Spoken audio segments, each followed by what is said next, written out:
Bem-vindos.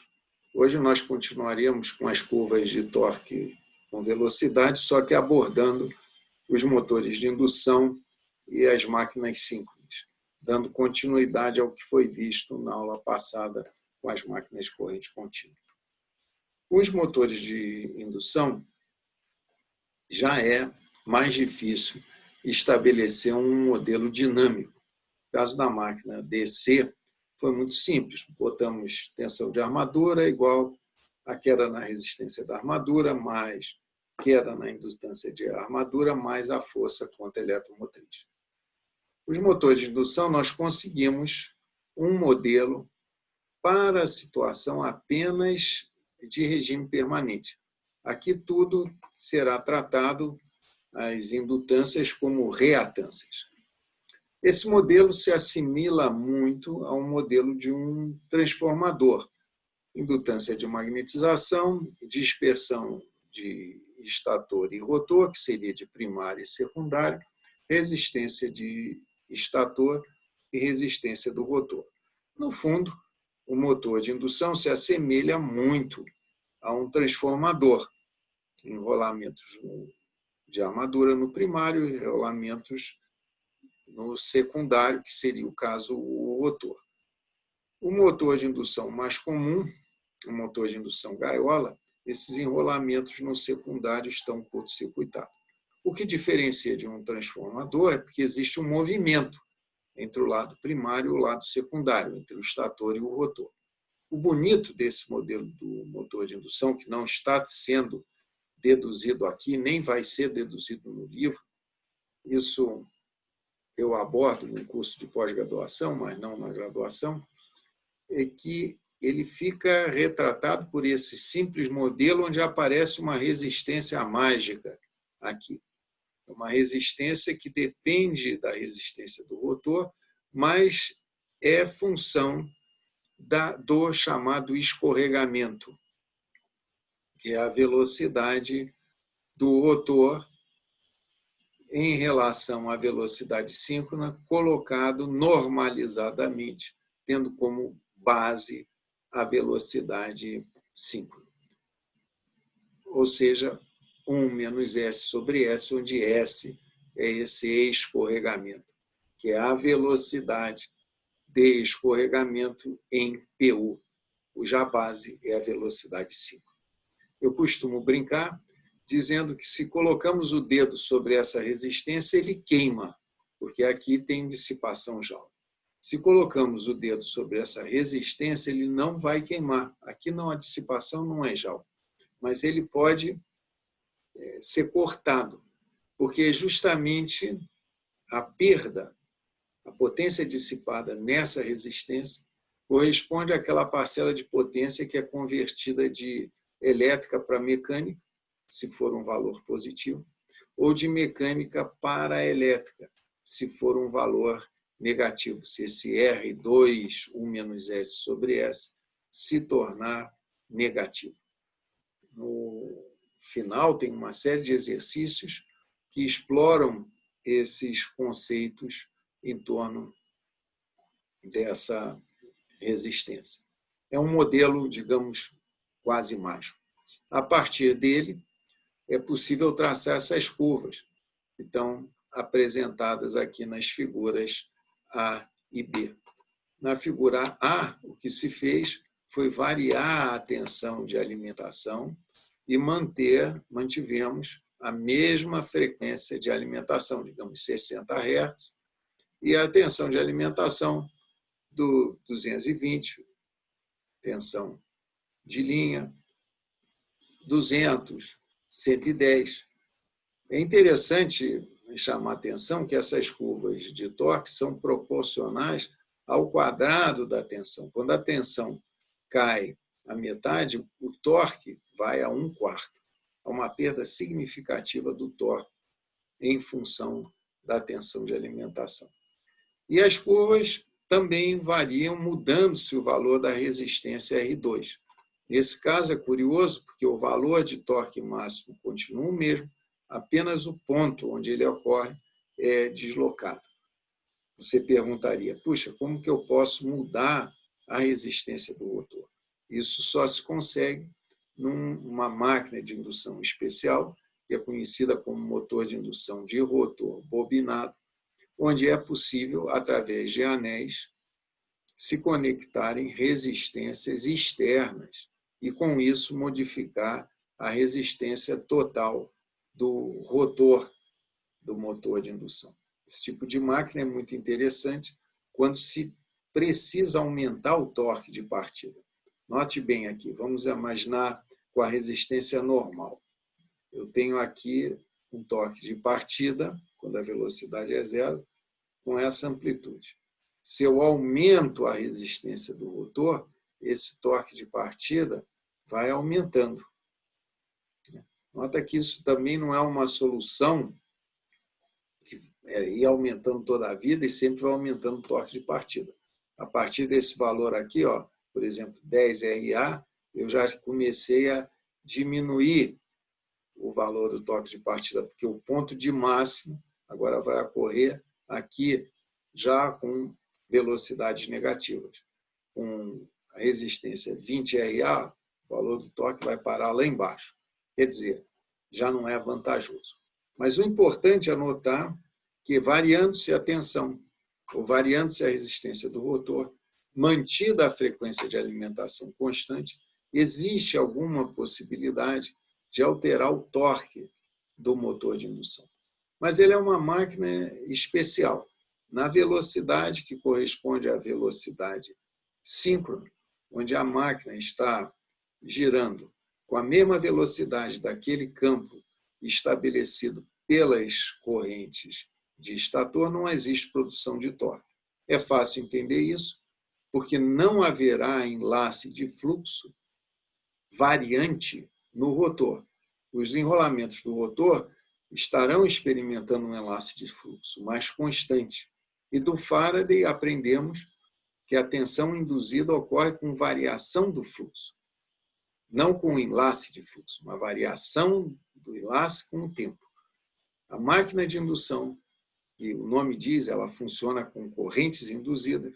Quando ela está girando na velocidade síncrona, existe fluxo enlaçado, mas não variação de fluxo enlaçado. É necessário um certo escorregamento na velocidade.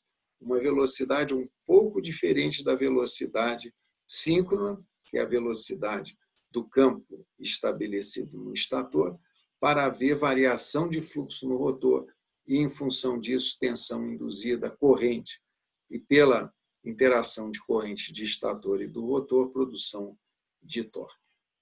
Com o advento da eletrônica de potência, nós ganhamos uma liberdade, porque é possível, hoje em dia, alterar também a frequência da alimentação, não apenas o nível da tensão. Aqui teria que ser um inversor eletrônico, objeto da nossa parte de eletrônica de potência.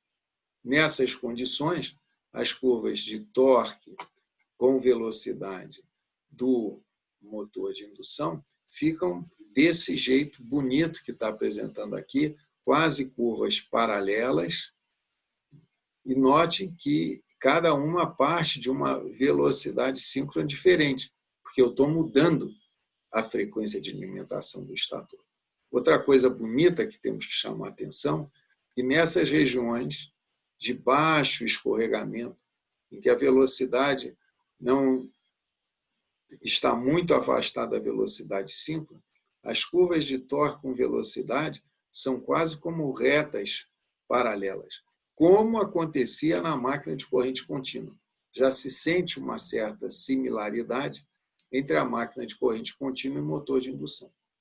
Uma vez atingida a velocidade síncrona, para se atingir velocidades superiores à velocidade síncrona, eu não vou conseguir manter essas curvas como estão aqui, que essa possibilidade exige a manutenção da razão tensão, frequência constante.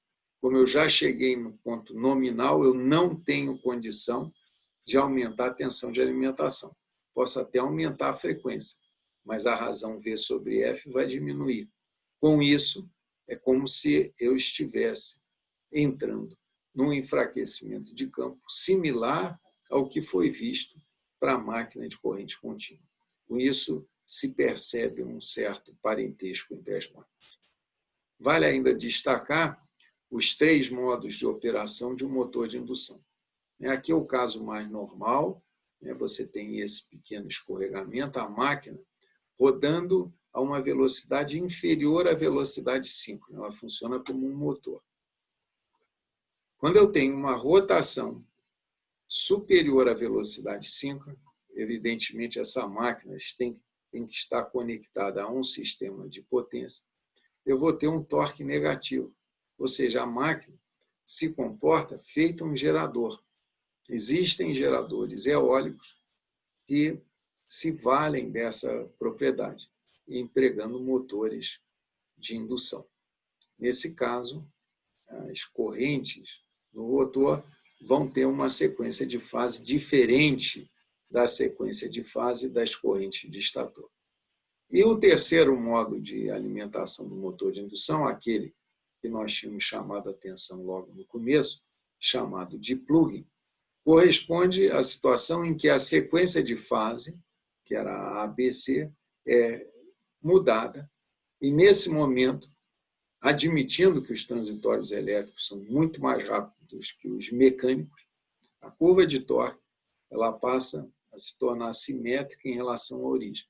E, com isso, eu consigo produzir um torque negativo. Se a máquina estivesse operando aqui, uma sequência, uma mudança de sequência de fase, levaria a um torque negativo e, portanto, a uma frenagem. Finalmente, os motores síncronos, que, como o nome diz, só produzem torque na velocidade síncrona. Então, só nessa velocidade, que é justamente a velocidade na qual o motor de indução não produz torque, a máquina síncrona produz torque, e só produz torque naquela velocidade.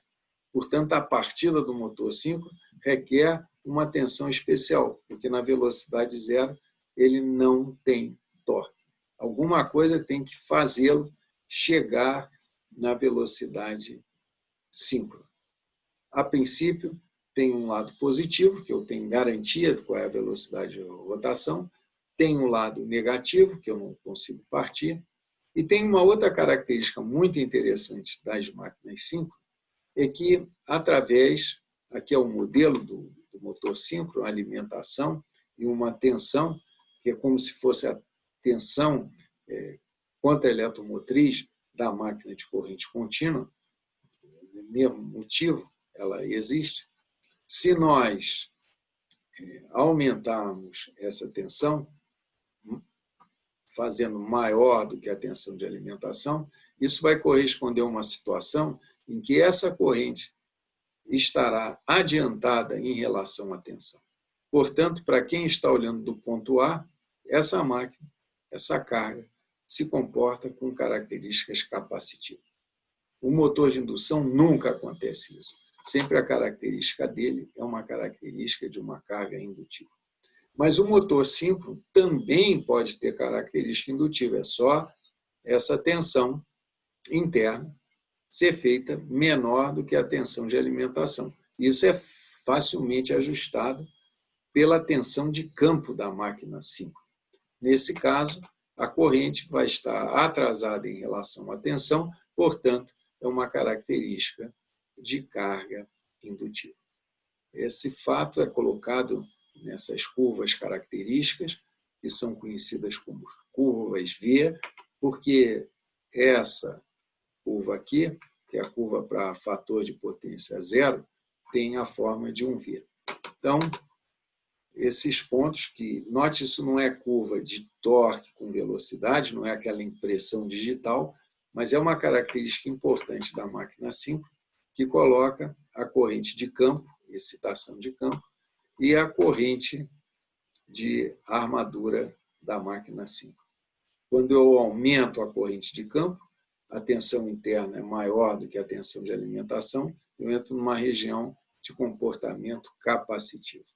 Se eu diminuo a tensão de campo, eu entro numa região de comportamento indutivo.